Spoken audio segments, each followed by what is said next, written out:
Welcome all to Satsang.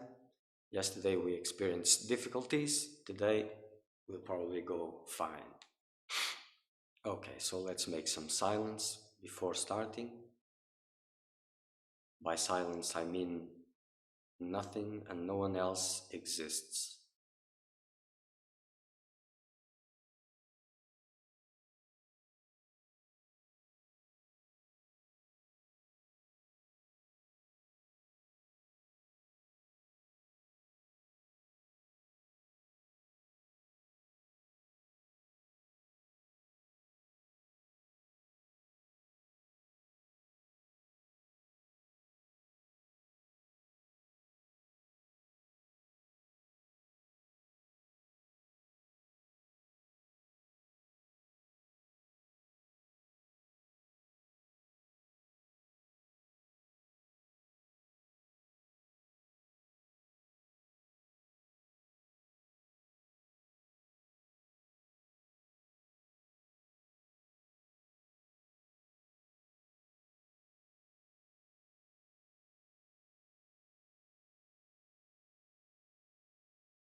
Okay. So today I will answer to Francois' questions. Salut Francois. And others which are waiting, I will try to answer them tomorrow.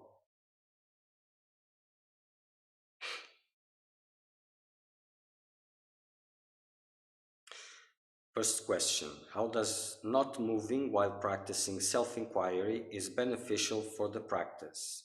Do you also recommend to practice with eyes closed? Well, first of all, I want to make here, before I answer this question, what I'm teaching and saying this in these lives is not only about self-inquiry.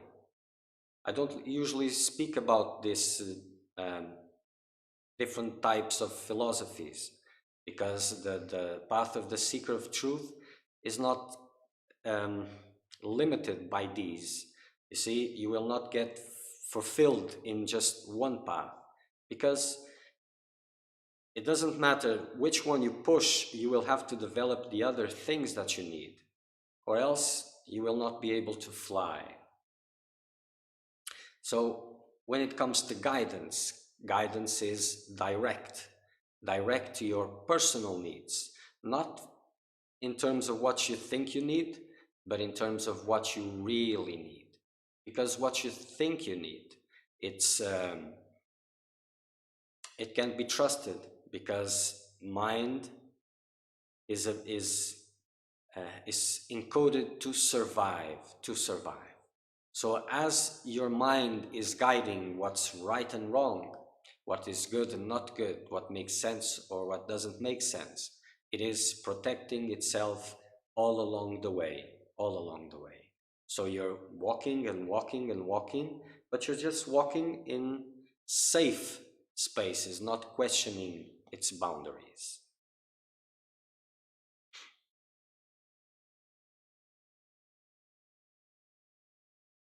And for self-inquiry, I'm not sure if I said it here or in Portuguese, but I will repeat it again. There are some preconditions for it to become uh, um, alive, for the practice to really exist beyond the level of the mind. See, because as it becomes serious, your process will have a presence, an intense presence. It's like being inside of a fire, a living fire that directs and brings everything which is needed. Hmm?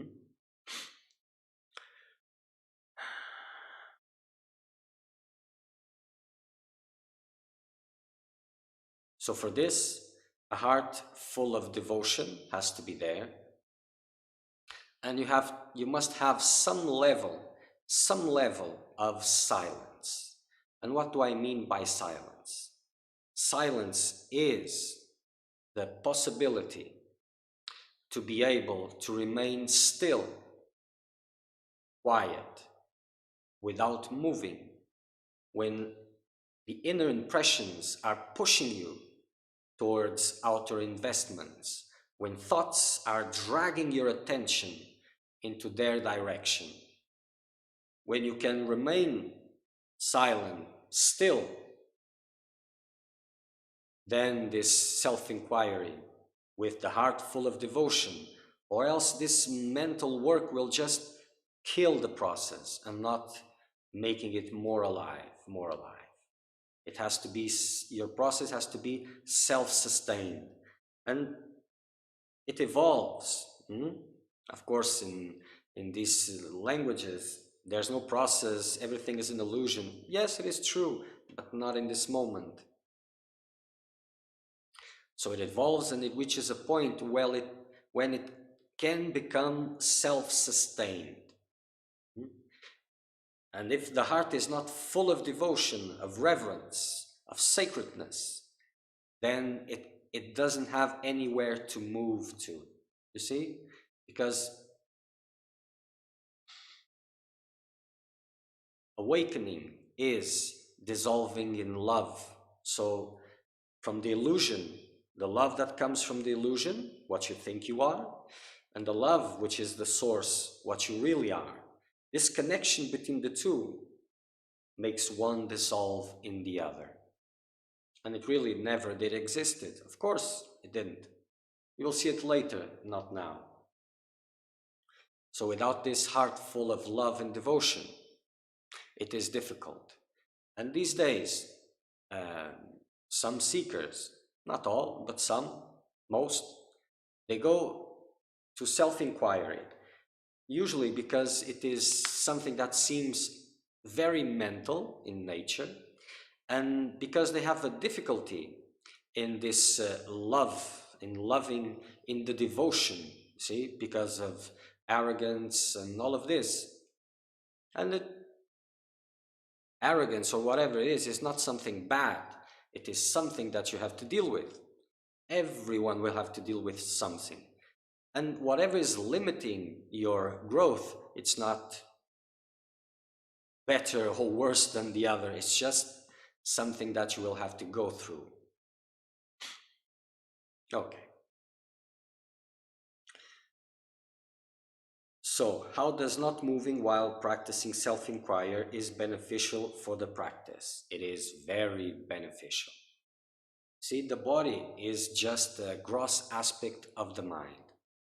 And the body, uh, from little things to hunger, thirst, and other necessities, until the death of the same.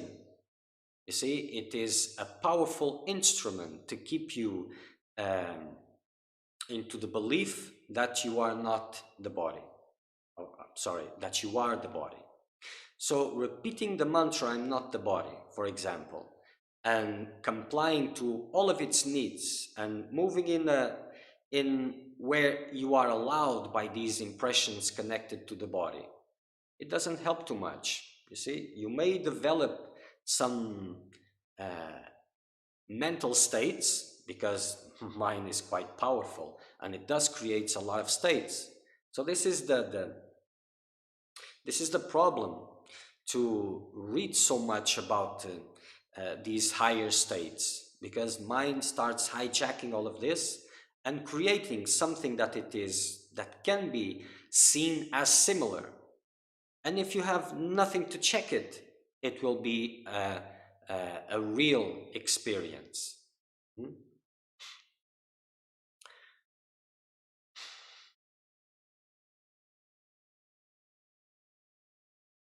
So when we talk about meditation, uh, it is about stillness, physical stillness, emotional stillness, mental stillness.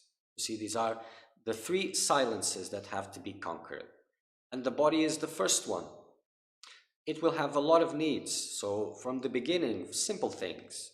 If you sit in an upright position, you can investigate this uh, from other philosophies. You will find it because it is common. If you don't have a practice to sustain it, if you have, you will understand immediately. Hmm? Uh, when you sit in upright position, energy starts moving. See, and these things in this context of self-inquiry, this is meaningless. But for the one who is trying to crawl his way up to the highest hill, everything helps. Everything helps. And it doesn't matter to look at, oh, but self-inquiry is the highest if you're not at that level yet. So instead of trying to fight to be at that level, why not use all the available wisdom to make you move forward in a faster way? And with this, without going through the highest immediately, maybe you can work out some humility also, which is quite valuable for this quest. So as you sit, energy starts moving. It makes you move to an alternate state of consciousness, a state which is more free from these lower impressions.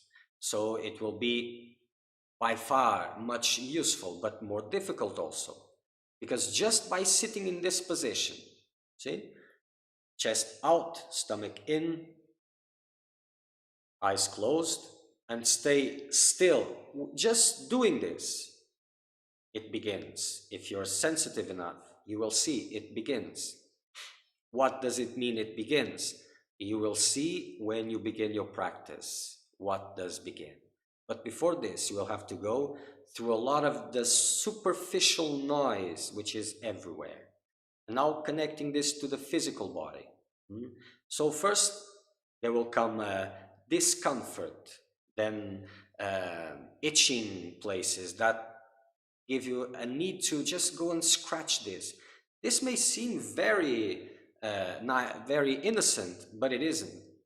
You see, as you comply with the little things, how will you be able not to comply with the big ones? And the big ones always come. Winter always come, and you have to be prepared for winter. So if you're in the springtime, it is time to work and not to appreciate nature, because winter will definitely come.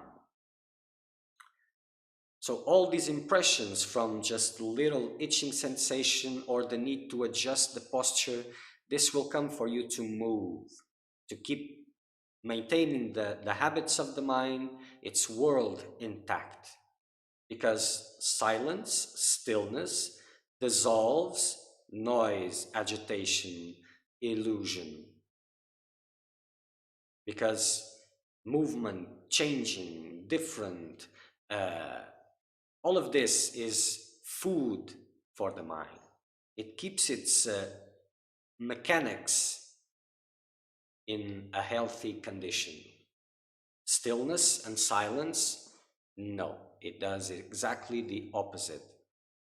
So when you sit in the position and you start going, as time goes by, every kind of impression starts increasing. See?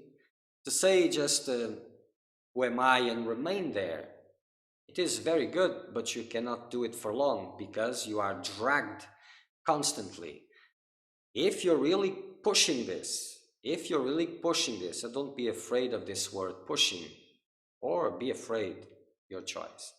But if you're pushing this, you will see these forces acting inside of you. If you're not pushing, then it's just, it has no, how do you say this? It has no reality for you, what I'm saying. But all things will become more intense for you to move, to react to the body needs. Pain will become intense. And so, are you the body or aren't you the body? And the more you can conquer these intensities that are coming, the more freedom you will regain. If you get impressed by these sensations, then same old, same old. So it is very important, the stillness of the body, because it will help you in the end to still the emotions. And by stillness, it has to purge. All these agitations are purged in this being still. And then your mind will become more, or become less burdened by these agitations.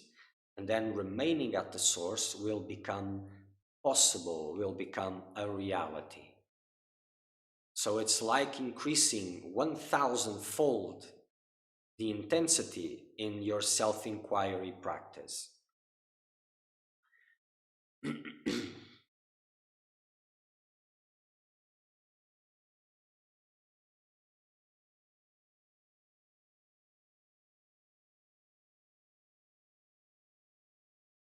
So all these little things, being still during the practice, and all these disciplines that are connected to meditation, they are very useful because this will make you stronger and stronger and stronger to face the winter.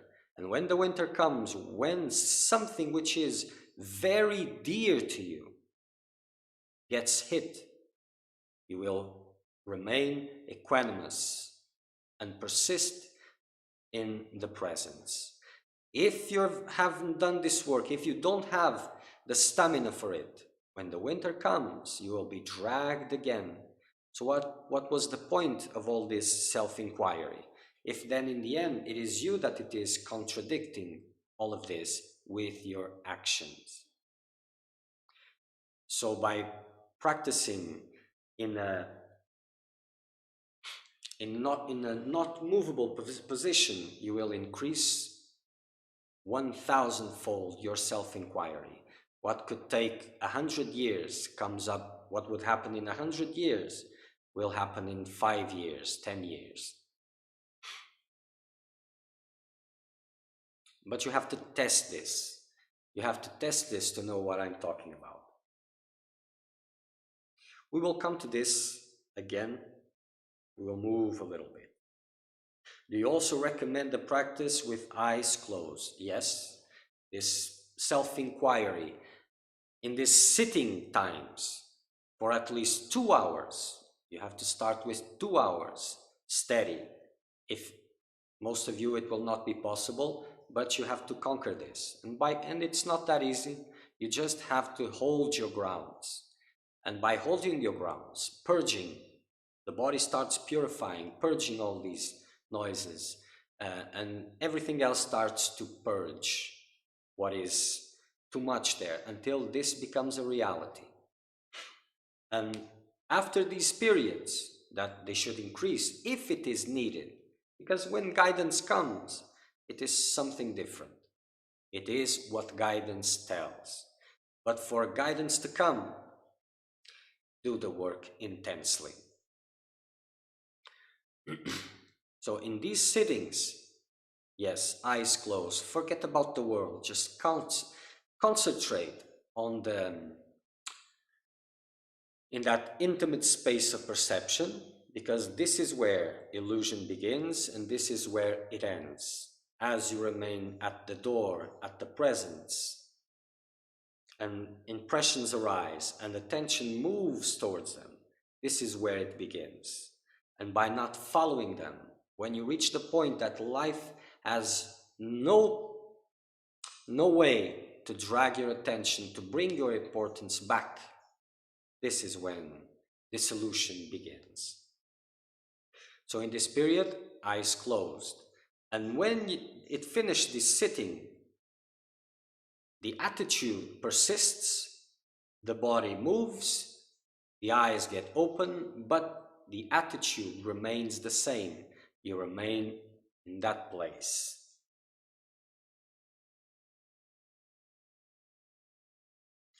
Okay, have you attained Manonasa? Are you still perceiving the world? Well, Francois, I do not speak about myself in that sense for enormous reasons. Wait. As long as the objective universe is perceived, one does not realize the self. And if you will understand, what I'm saying here is exactly what you're saying next. I ask you this because Gyanis has said that those who have not realized the self are blind leading the blind. It is true. To know that you have ended the ego would make me trust you completely. I resonate a lot with your teachings. Well, if you resonate a lot with my teachings, what does that mean? You resonate at an intellectual level, or you resonate at a more deeper level from here? If I answer that question, I will answer, but not in the way that you're expecting. I will answer this. If I didn't know what I'm talking about, I wouldn't be sitting here and speaking.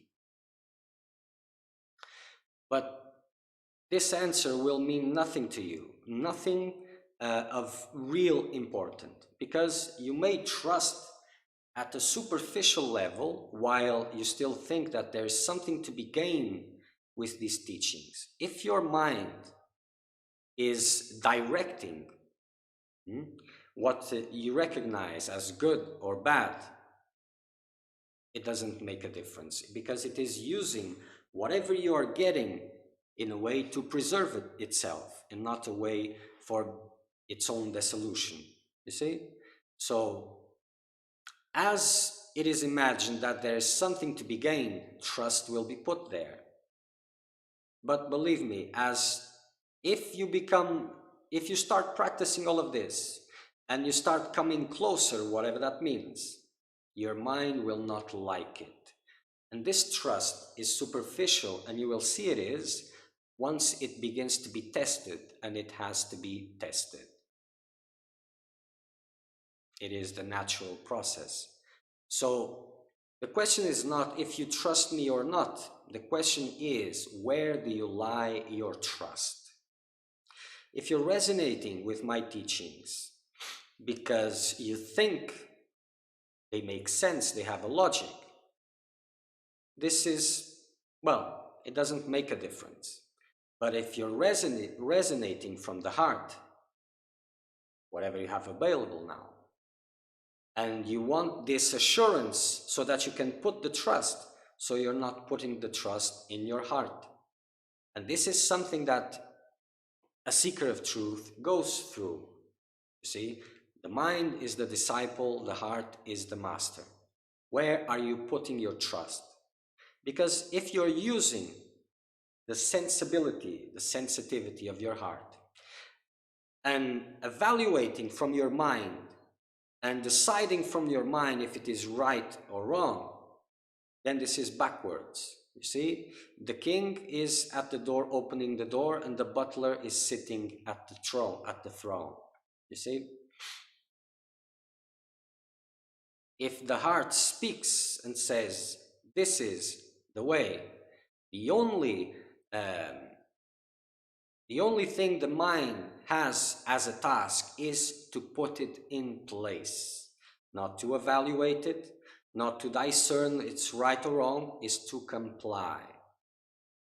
This is something which is becoming very rare because of all these new ideas coming, but this has always been like this and it will always be like this.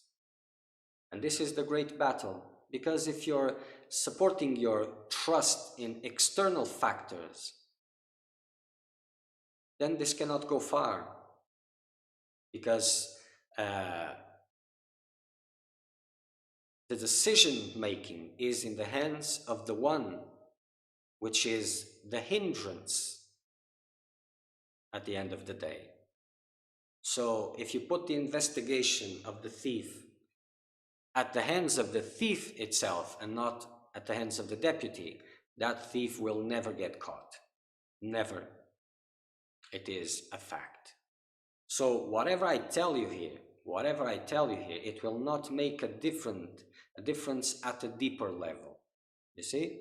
Your trust, if there will be trust, it has to come because your heart has resonated. If the heart has resonated, you have to put it in practice. You will see it by yourself. Doubts will come, real doubts will start coming according to that which you're living.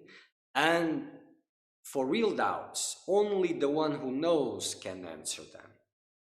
This is how you know, and your heart gives you that feedback. The mind will be in accordance to it, will be even thrilled by it if it imagines that it has something to gain.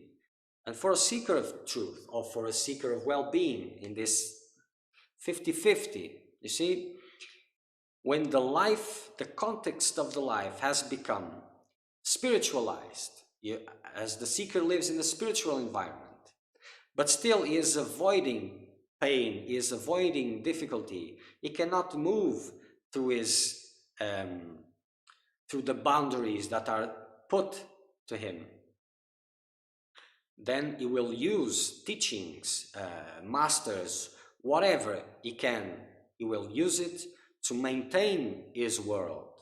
You see, this is one of the dangers of moving, of transforming the circumstances without the guidance into something spiritual, because then you create a new set of reality that you will have to break with it eventually, and it will become more difficult to do it.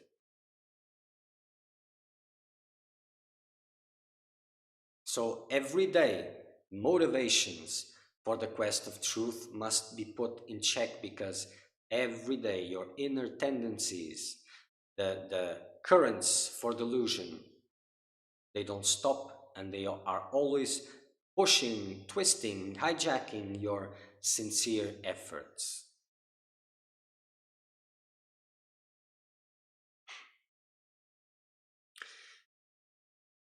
So I don't know if I have this inner guidance that you speak of. Well, if you don't know, it means you don't have. Because this guidance that I'm speaking, it's not this feeling of the heart, because as I have explained before, this feeling of the heart is used by, I'm sure you have seen this, by yourself or others around you. It is used all the time for spiritually minded people, that it's becoming a fashion like, and it is used for different things, for deciding which teaching is correct, or for deciding which dessert to take, or which relationship, or which person. So this heart is a compass, yes, a very good compass, the best one, but still it is aligned in a sense with the motivations behind your quest, with your desires and aspirations, you see? So it kind of talks to you in a language that you can receive. It cannot move you away from your world, because it still belongs in it, and you wouldn't understand. You see, guidance always presents itself in a separate manner. It is the same, of course it is, but this will not be your experience. Either the guidance comes from outside or it comes from within. You will perceive it as something different. And this something different will tell you this is the thing, and then your mind will go on top of it and try to blur it, to distract it, to break its importance, because guidance will always come to take away, to bite away a piece of your world. In the beginning and during a long period, it will be like this, until there's nothing left which is important to you. So guidance presents itself in a separate manner.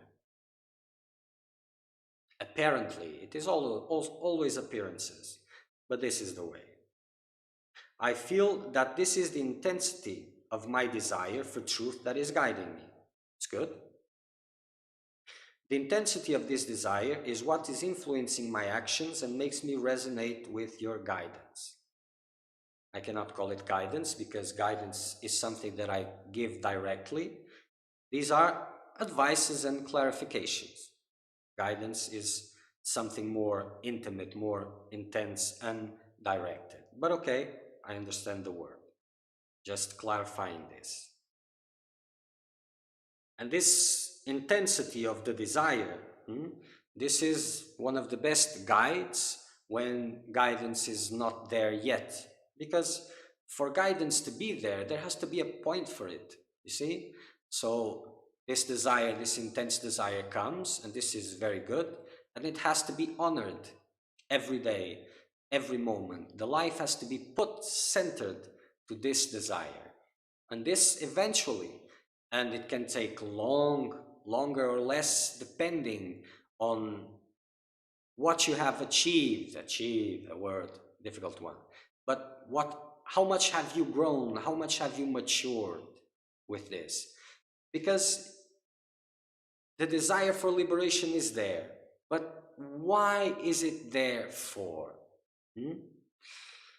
When you go and question yourself, and you don't have to make a big exercise, you will eventually, if you're really wanting to see, you will see that there are reasons for this desire for liberation which are just connected to liberation. But you will find also that there are reasons there, ways that the mind is hankering for improvements of life, something that will get better, or happiness as a loose concept, as something which is connected from a worldly point of view. And by a worldly point of view, I mean from circumstantial point of view. And as these things mingle with that desire, your actions will also be hijacked, partially hijacked, towards these investments in indirect ways. Very simple. If there's a reason there, I have the desire for liberation, and the desire for liberation has the meaning also of happiness. And it is happiness, supreme happiness, but not in the concepts that the mind holds as happiness.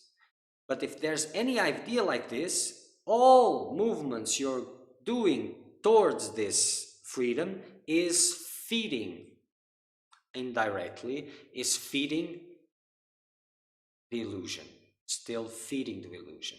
So what has to happen?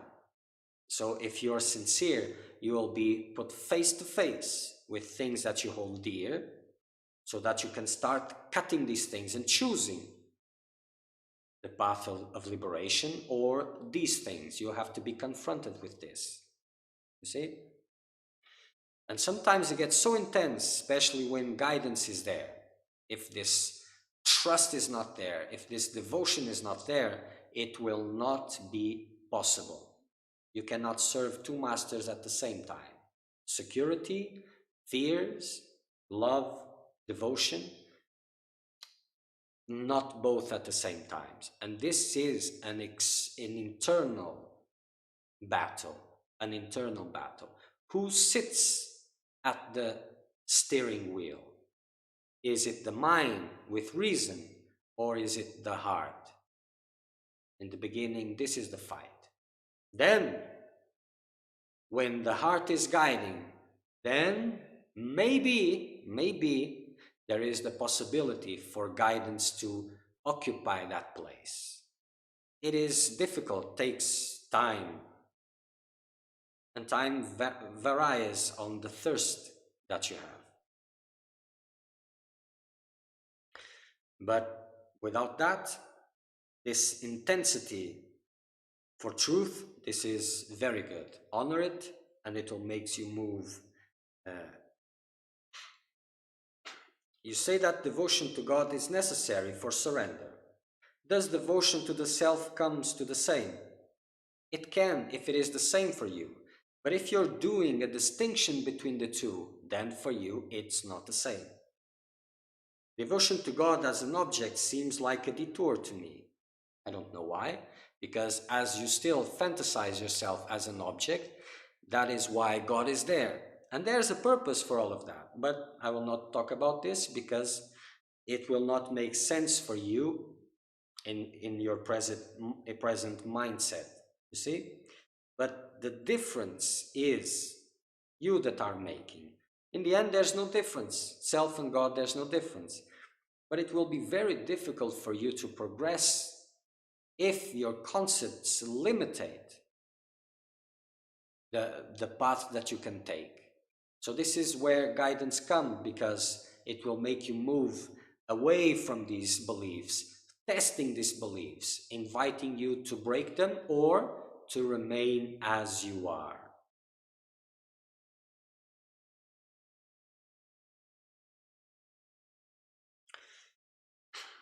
Why is sitting straight while meditating important? You see, a lot of phenomena happens when you sit straight, like I said before, but I don't want to go too much into this, but a little bit. Energy starts moving, purifications, etc., etc. Everything illusion, yes, but at that point, it is important. It is important.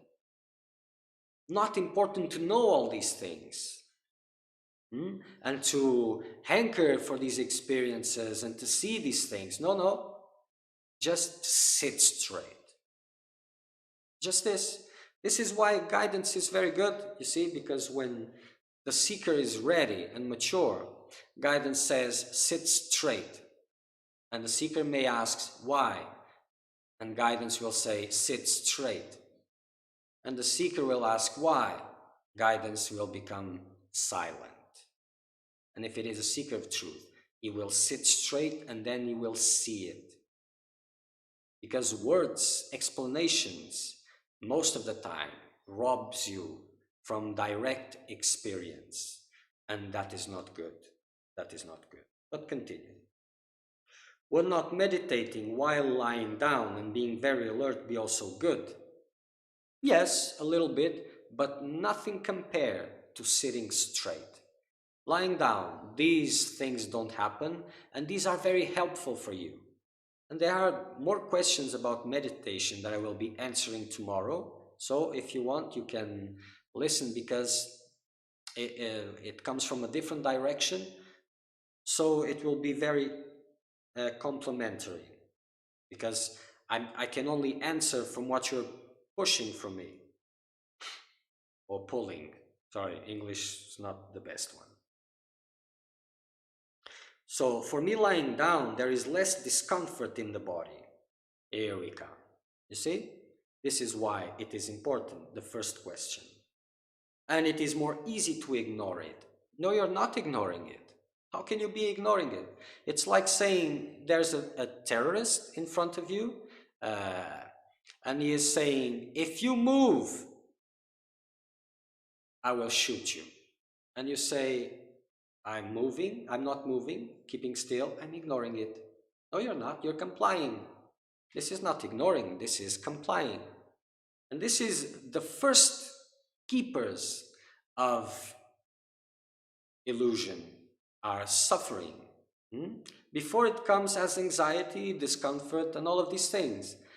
If you can move forward this discomfort, you will find that there are bigger ones in front of you to try to push you back again to your little world.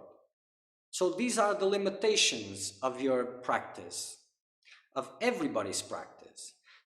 In safety, in comfort, and all of these things, it is very easy to repeat, I'm not the body, and all of this. But as things become intense, it is very difficult. So, the seeker of truth, when he understands this principle, he will try to be as intense as he can get. So, to intensify all of this, aren't you in a hurry? So the more intense, the better. So he intensify all these circumstances that naturally come, but they take time, because he's not interested in superficial work. And this, if you're conditioned by the discomforts that arise in the body, that by the emotional discomfort, which will also come, and this is more difficult to ignore. It's like if I'm having difficulties jumping through a little stone, how will I be able to jump through the biggest mountain? And it is possible for everybody that dare to go beyond these limitations, apparent limitations. See, when people start really questioning and start meditating, for example, they will start having some crazy experiences, like they start getting sick, they want to vomit, and they cannot sit straight, they cannot do the practice, they have to stop because they are feeling bad. But if they are really intensely and not willing to comply with these things, they see that these things just disappear like this.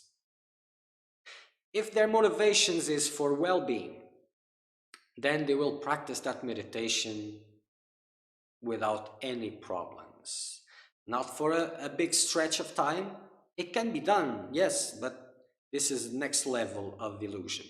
But usually for half an hour, 15 minutes, half an hour, and not every day, and not more than once a day.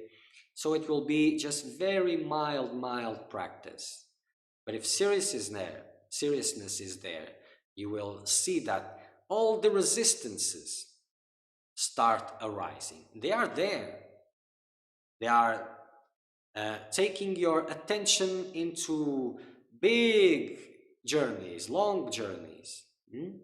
They are eating your time as you get associated with these ideas of what is right and wrong, if this is in charge.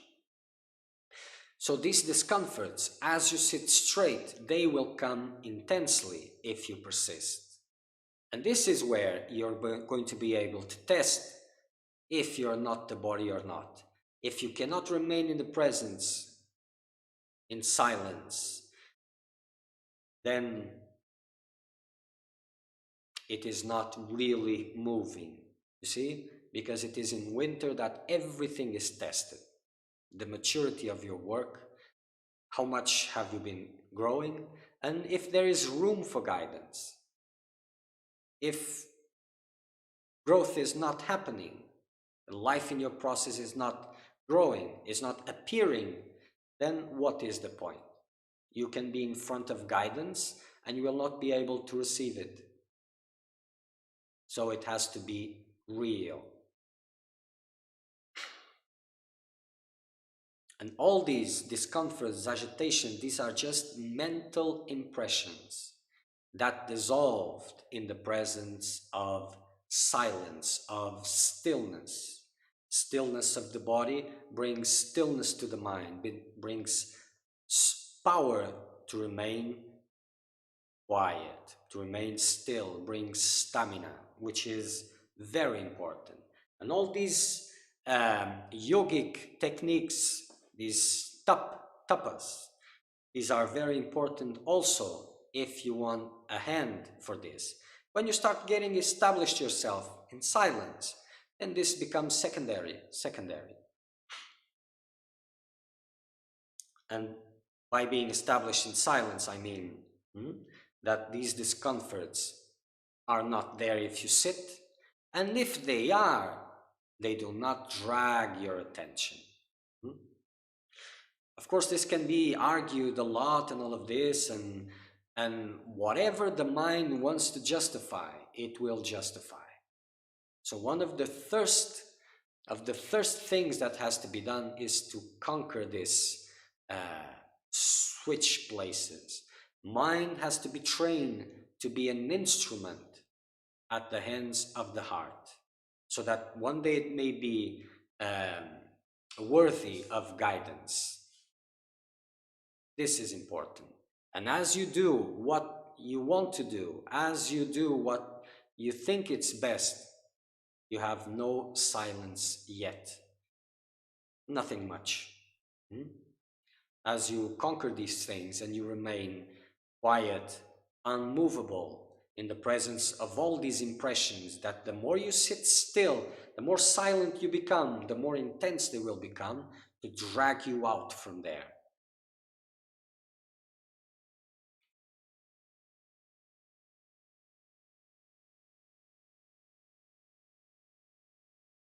Well, I think I've covered all, but it is a very extensive subject, and if you have more questions about this, feel free to send, okay?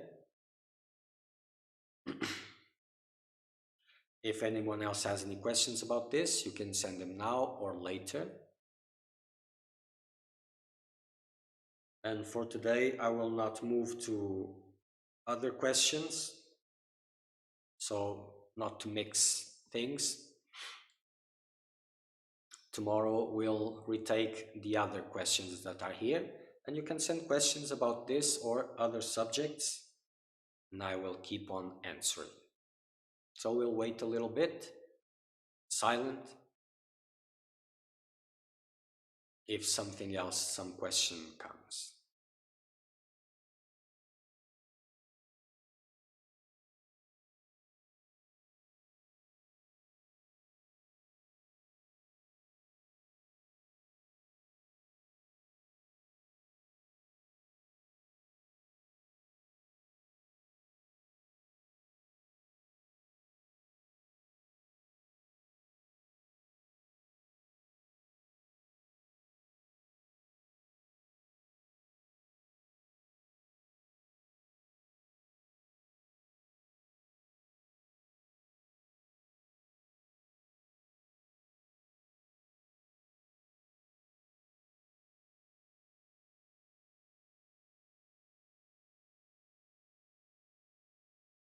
Using this rest of time, you see, the only way you will have to test, all of you will have to test, is by putting in practice.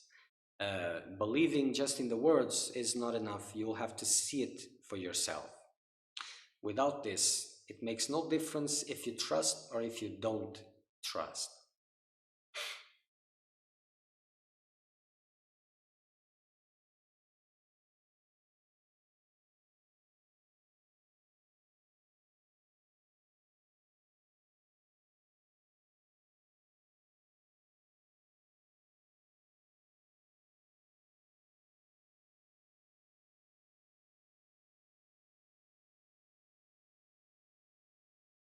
Tomorrow we'll be back at 10 o'clock Brazilian time, UTC -3, and we'll continue with these satsangs.